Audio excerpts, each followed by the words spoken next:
Bike যদি ভালো থাকে, রাইডার যদি খারাপ থাকে তাহলে মাইলেজ ড্রপ। রাইডার যতই ভালো থাকুক, যদি বাইকের সমস্যা থাকে তাও মাইলেজ ড্রপ। হ্যালো এভরিওয়ান, আশা করি সবাই ভালো আছেন। Welcome to my another blog. তো আজকের ব্লগটা হচ্ছে একটু ঘুরতে যাওয়া নিয়ে। রাতে খুব কম বের হওয়া হয়, কিছুদিন যাবৎ বের হওয়া হচ্ছে রাতে। তো আজকে এখন যাবো দিয়াখালি ভাবতেছি। তো চলেন যাই, ওইখানে হালকা পাতলা কিছু কাজ আছে এবং সাথে আরেকটা বাইক যাবে। আমরা দুই বাইকে যাব, সাথে আরেকটা ফ্রেন্ড থাকবে। তো চলেন সবার সাথে পরিচয় করাই দেবো এবং আপনাদের সাথে নিয়ে আজকে দিয়াখালি যাব, একটা ঠান্ডা রাইড দিব। এখন আর কথা হবে না, একদম কথা হবে মোটর ব্লগে। আমরা এখন আছি মোটর গিয়ার সার্ভিস পয়েন্টের সামনে। এখান থেকে আজকে আমাদের রাইড স্টার্ট। তো সাথে সাথে যে টুকাই রাস্তায় টুকাই পাইছি এটাতে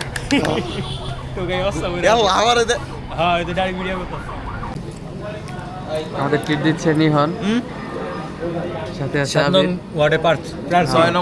ভবিষ্যৎ স্বতন্ত্র মেম্বার প্রার্থী। 6 নম্বর ওয়ার্ড। কোন দলের? স্বতন্ত্র, স্বতন্ত্রই তো একটা, কোনো দল ছাড়া, ও আচ্ছা ঠিক আছে, ওইটাই ভালো। নির্দলীয়ভাবে। মানে যা পেয়ে একা খাইব। তো চলেন বিসমিল্লাহ টেস্ট করি।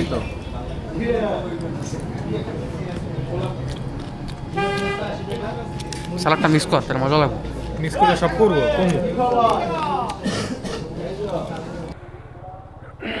নাস্তা করলাম। ব্লগ শুরু থেকে কি টপিক নিয়ে আলোচনা করবো এটা বলা হয় না, তো একটা বিষয় নিয়ে আলোচনা করা খুবই দরকার। খুব শীঘ্রই আমি আমার বাইক থেকে একটা মাইলেজ টেস্টের ভিডিও করব। তো এটা আপনাদের সাথে শেয়ার করবো যে আমি আমার বাইক থেকে কত মাইলেজ পাচ্ছি। তো আমি নিজেও জানি না এখন কত মাইলেজ পাচ্ছি।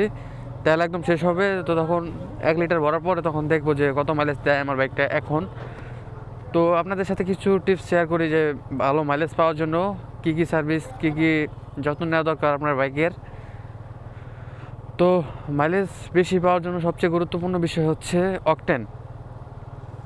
অকটেন যদি ভালো থাকে, অকটেনে যদি কোনো ভেজাল না থাকে, তাহলে আপনি আপনার বাইক থেকে পরিপূর্ণ ভালো পারফরমেন্স এবং সঠিক মাইলেজটা পাবেন আপনার বাইক থেকে। আপনার ইঞ্জিন দীর্ঘস্থায়ী হবে। আরও অনেক দিক থেকে চেক করতে হয়, ভালো মাইলেজ পেতে হলে সব কিছু ঠিকঠাক রাখতে হয়। 2 নম্বরে আমরা বলতে পারি টায়ার প্রেশার।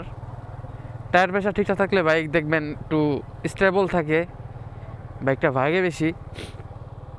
আবার অতিরিক্ত থাকলে আবার বাইক লাফায় বেশি। তো সব দিক দিয়ে খেয়াল রাখতে হয়। কোম্পানি থেকে যেটা সাজেস্ট করছে ওইটা, অথবা ওর থেকে 1-2 বেশি রাখলে ওটা কোনো প্রবলেম হয় না, কিন্তু কম রাখলে আবার একটু সমস্যা, মাইলেজ ড্রপ করে। তারপর হচ্ছে আমরা বলতে পারি আরেকটা বিষয়, ইঞ্জিন অয়েল টাইম মতো ড্রেন না দিলে, তারপর এই এয়ার ফিল্টার ঠিক টাইম মতো ক্লিন করলে অথবা চেঞ্জ না করলে, ইঞ্জিন অয়েল চেঞ্জ না করলে, ব্রেক প্যাড, এটা ব্রেক প্যাড তো সেফটি হিসাবে পড়ে, ওইটা অন্য হিসাব। তারপর বিভিন্ন বুশ, তারপরে বেয়ারিং, এসব যদি টাইম টু টাইম চেঞ্জ না করা হয় তো আপনার বাইকে পরিপূর্ণ মাইলেজটা পাবেন না। যদি এফআই বাইক হয় তাহলে থটল পট্টিটা ক্লিন করতে হবে, ফুয়েল ইঞ্জেকশন যেটা, ওইটা ভালোভাবে ক্লিন করতে হবে। আর যদি কার্বোরেটর হয় তাহলে অবশ্যই 5000 কিলো পর পর একবার কার্বোরেটর ওয়াশ করা খুবই জরুরি।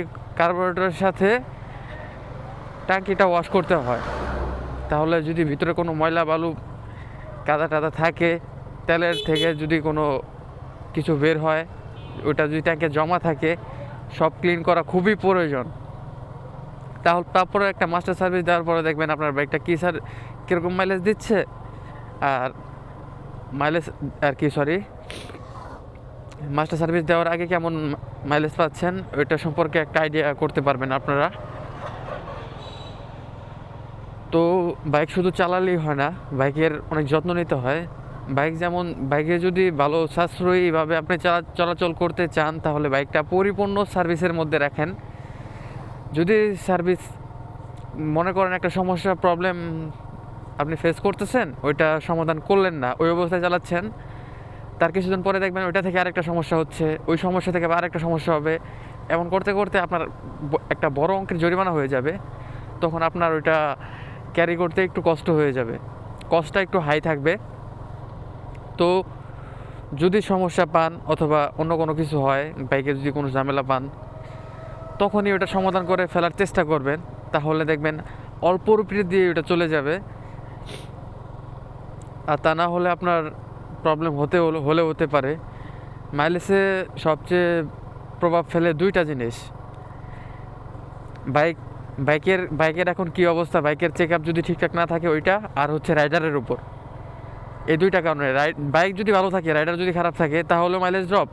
রাইডার যতই ভালো থাকুক, যদি বাইকের সমস্যা থাকে তাও মাইলেজ ড্রপ।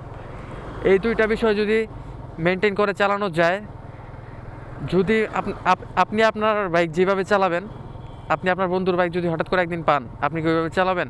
জীবনও চালাবেন না। আপনি ওইটার পরিপূর্ণ একটা পারফরমেন্স নেওয়ার জন্য একটা খাড়া টান দিবেন অথবা আটকা টান দিবেন, ওই সময় দেখবেন মাইলেজটা ড্রপ করবে। এই যে স্বাভাবিকভাবে যদি আমরা 30-35 3-4 গিয়ারে 50-55-র মধ্যে টানি, তাহলে এক বাইকেরও কষ্ট কম হয় এবং পরিপূর্ণ ভালো একটা মাইলেজ পাওয়া যায়। বেশি স্পিডে চালালে যেমন বাইকের মাইলেজ ড্রপ করে, তেমন বেশি ধীরে চালালেও মাইলেজ ড্রপ করে। এটা মনে রাখতে হবে। তো আমরা যে সব এলাকায় থাকি, এদিকে একটু জ্যামজট খুবই কম। যদি মেন রোডে যারা যাতায়াত করে তাদের মাইলেজ একটু, যখন হাইওয়েতে রাইড করে তখন একটু মাইলেজ ভালো পায়, যখন সিটি অথবা জ্যামের মধ্যে রাইড করে তখন মাইলেজ আবার ড্রপ করে। এটা স্বাভাবিক। কিছু কিছু বিষয় মেনে নিয়ে চলতে হবে। বাইক চালালে যেমন বাইকের বিভিন্ন পার্টসের ক্ষয় হয়, এই ক্ষয় হয়, যদি ওগুলো যদি চেঞ্জ না করা হয় টাইম টু টাইম, তো তখন বাইকটা আস্তে আস্তে একটু পারফরমেন্স লো হয়ে যায় বাইকের। তো ঠিক তেমনই যদি যখন যেটার ক্ষয় হয় অথবা যেটা শেষ হয়, যেটার মেয়াদ উত্তীর্ণ হয়, ওটা যদি আমরা চেঞ্জ করে নিই, তাহলে আমরা অবশ্যই ভালো মাইলেজ এবং ভালো একটা পারফরমেন্স পাবো আমাদের বাইক থেকে। তো এখানে যাওয়ার সময় জ্যাম পাইছিলাম, এখনও জ্যাম আছে। তো এখানে একটা সার্জেন অথবা ট্রাফিক পুলিশ অথবা এলাকার একটা লোক খুবই দরকার এখানে এইসব নিয়ন্ত্রণ করার জন্য। তো সামনে দেখতে পাচ্ছেন নিহন আর আবির, আমার ফ্রেন্ড। আমরা 3জন একসাথে গিয়েছিলাম।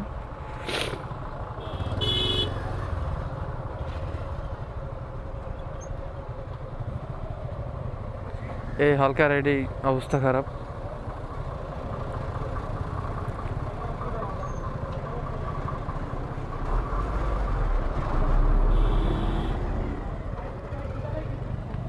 আবিরদের বাইকের প্লেটের নাম্বারটা একটু ইজি বলা যায়, 45-29-21।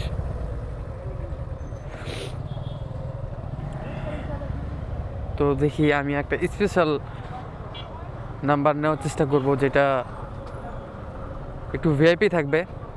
কথা বলবো, যদি প্রাইস অথবা কস্ট বেশি থাকে তাহলে নেব না। যদি কমের মধ্যে হয়, 1-1,500 টাকা অথবা 2,000 টাকার মধ্যে একটু বাড়ায় দিলে যদি সিস্টেম করে দেয়, তাহলে তো আলহামদুলিল্লাহ। জীবনে ফার্স্ট বাইক। হ্যাঁ, এটা যে কত ক্ষতি করতেছে তুই বুঝতে পারছ না। চেহারা মেরা গালা মানা দিতে তোকে। বাইরে যা।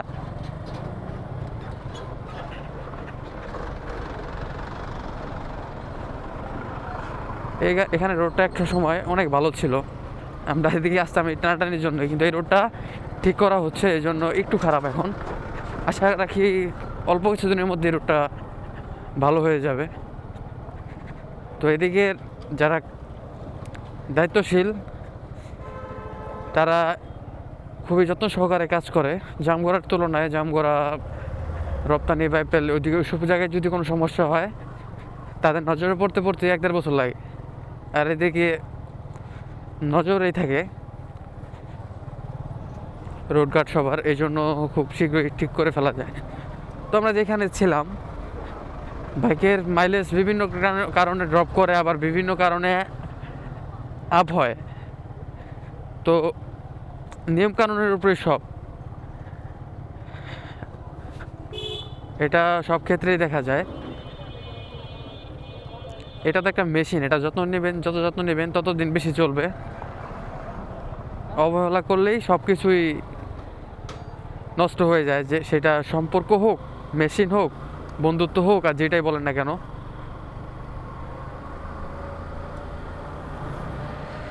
সব কিছুর প্রতি যত্নশীল হওয়া দরকার। আর এটা তো হচ্ছে একটা বলতে পারেন প্রত্যেকটা বাইকার, প্রত্যেকটা ছেলের ইমোশন।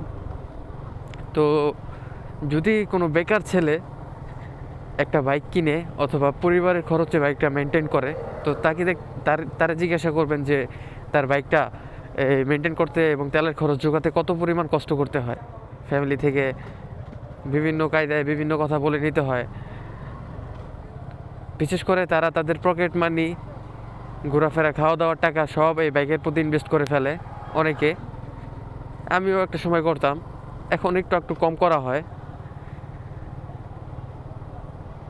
তো তাও যতটুকুই করি, আমার তো ওরকম ইনকাম সোর্স নাই, আমার ফ্যামিলির টাকায় আমাকে করতে হয়।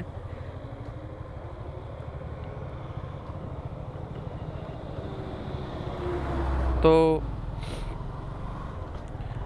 আপনারা যারা পাশে আছেন, আমার ভিডিও দেখতেছেন, তারা অবশ্যই আমার ভিডিও থেকে যারা হেল্পফুল কিছু হলেও শিখতে পারেন, তারা অবশ্যই কমেন্ট করবে, জানাবেন। আরও কী কী বিষয় জানতে চান, যারা জিক্সার বাইক চালান অথবা যারা কিনবেন, তারা আমার থেকে কী জানতে চান, কী শুনতে চান,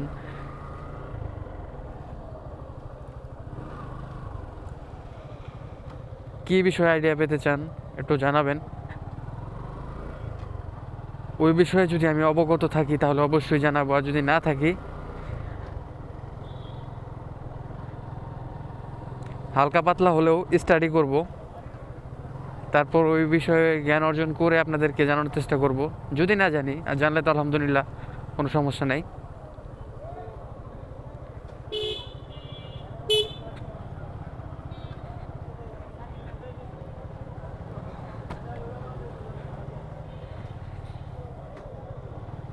তো ভিডিওটা বেশি বড় করা উচিত হবে না।